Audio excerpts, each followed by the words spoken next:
fruit trees have been getting kind of sad here. Not quite enough rain, so I decided I would put in a little bit of a drip hose around them.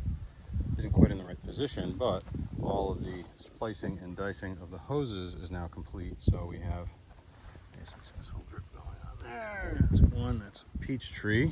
You'll notice that the peaches, just to prove my point, are all withered and gross. Not all.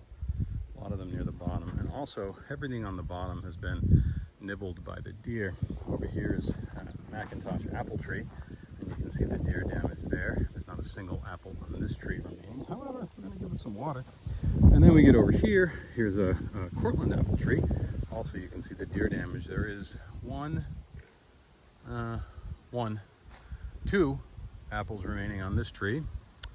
And then a couple of days ago, this tree was full of peaches, and now you can see that it is no longer full of peaches. It has a few peaches remaining. I will enjoy them. There's a couple there, there's a couple there. Assuming that the deer who've been nibbling again on the ends, and they've been knocking the peaches off, right? They don't wreck it.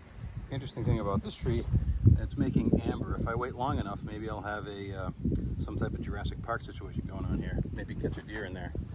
And then the last tree in the line over here is another Macintosh apple, and you can see the bottom of it is all deer nibbled, jerks. It has exactly two apples on there, so there might be three. I'm selling myself short. They might come up, and also dripping. The other thing we did today was to put some of this drip hose underneath all of the blueberry bushes, so you can see that going on here.